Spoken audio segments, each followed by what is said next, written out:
Pues primero que nada, agradecerte el tiempo que nos estás brindando para platicar sobre esto, ¿verdad? Como te comentaba, primero que nada me gustaría que tú, como persona que vive aquí en San Pantaleón, nos digas cuál crees que es la importancia que tiene el culto a la Santa Muerte o la Santa Muerte en sí para San Pantaleón y para el municipio en sí. Oh, muy bien. Aquí el concepto de la muerte trae se divide en dos aspectos: el histórico, de corte académico, Uh-huh. y el cultural, social y también, por supuesto, religioso. Uh-huh. En el primero trae inmerso diversos documentos, según obran en el archivo histórico de Sombrerete, aquellos testamentos de los españoles de 1700, donde ya hablaban de su santa muerte, Uh-huh. como concepto religioso por mandato de Dios. Uh-huh. Aquí La Noria, pues es un pueblo viejísimo, 1552. En ese entonces, previo a esta llegada española, sabemos había nativos de otras diferentes culturas y cada uno con sus deidades. Aquí estaban generalmente zacatecos y chichimecas. Estaban los cascanes, que según un libro de la época prehispánica aquí en Zacatecas, los cascanes acabaron siendo, o se quedaron aquí porque eran guerreros aztecas, Uh-huh. que en apoyo a los chichimecas y a los zacatecos se quedaron aquí. Y el resto de aztecas se fueron rumbo a Tenochtitlan. Okay. Eso dice el libro. Bueno, ellos ya tenían sus ideas de la muerte, porque no falta quien vaya a reclamar que la muerte va más atrás de épocas prehispánicas. Y es cierto, con Mictlantecutli, Mictlantecíhuatl y otros más con aspectos mayas. Okay. Aquí no importa eso, dejemos de lado lo prehispánico. Uh-huh. Y concentrémonos ya en la mezcla, la función cultural prehispánica y española, en específico en 1700, con los testamentos españoles. Uh-huh. De ahí, vámonos 200 años más adelante.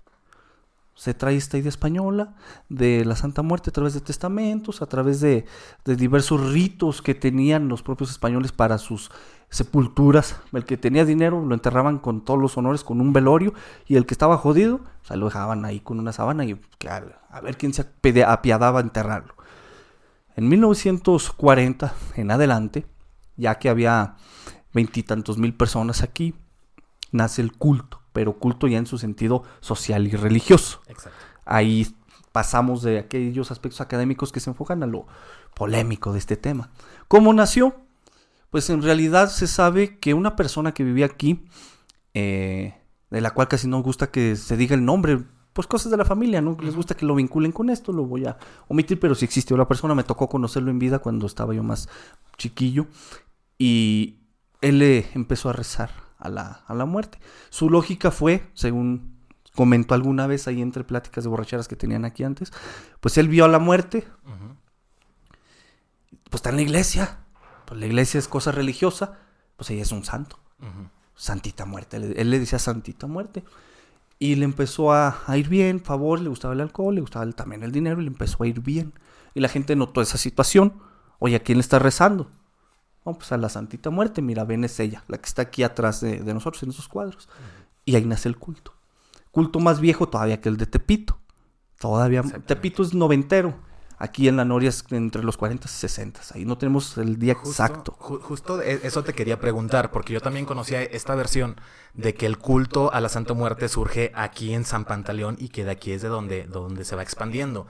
Sin embargo, cuando yo estuve buscando la información, como que la información más abundante viene de Tepito, del barrio de Tepito. Como dices tú, casi en los 2000, o sea, no hace mucho tiempo que este culto se empieza a generalizar o a salir a las calles, digamos. Tengo entendido, antes el culto, como dices tú, el culto a la Santa Muerte, pues si le escarbamos en el tiempo y en las diferentes culturas, pues siempre ha existido como que esa veneración a la muerte en sí. Pero, como dices tú, una cosa es esa imagen que se tiene de la muerte, y otra cosa es cuando ya con las mezclas de las religiones se queda ya como una imagen para ser venerada. Entonces, esa es la parte que a mí como que me hacía un poquito de ruido. Ver cuál es la diferencia entre la Santa Muerte de San Pantaleón y la Santa Muerte del barrio de Tepito. ¿Cuál ritualmente o religiosamente, cuál es la diferencia entre una y otra? Esa es una observación muy interesante que pocas personas se han cuestionado y nos han cuestionado aquí. Nosotros se las planteamos, ¿no? Mire, Tepito es noventero, así ya está, pero así de manera concreta y contundente, eres el primero y te felicito por eso. Es una observación muy aguda. La diferencia más palpable es el sustento histórico de uno y otro. Aquí ya te di nociones de 1700, conceptualmente, el tema de la Santa Muerte. Para este lado, ahí está el archivo histórico. El que no me crea, vaya al archivo histórico y ahí les van a mostrar documentos. Ya como una deidad como tal, ¿verdad? Conceptualmente. Ajá. Conceptualmente en el sentido de si me muero y la muerte es subordinada de Dios, es una forma divina en la que yo me tengo que ir. Es una santa muerte porque Dios me la manda. Esa era más o menos la lógica deductiva que traían de la época. Por eso es concepto de terminar la existencia por mandato de Dios. Deidad y santo para 1940-1960. Ahí ya es un santo como Santo Tomás, como San Judas, como San Juan Diego y los otros 80 y tantos mil, 900,000 millones de santos que tiene la Iglesia Católica. Era un santo en esa misma categoría o incluso un poco más arriba que ellos. Porque es la que se los llevó a todos. ¿Sí? Entonces ahí le da ese aspecto superior. La historia es la que nos distingue de Tepito. Tepito tiene mucha más influencia de personas, sin duda. Muchísimas. Chingo de gente va para allá todos los días. Aquí vienen con un porcentaje mucho menor, pero vienen todos los días. La fecha y la forma en que surgió la muerte aquí es que hay dos versiones.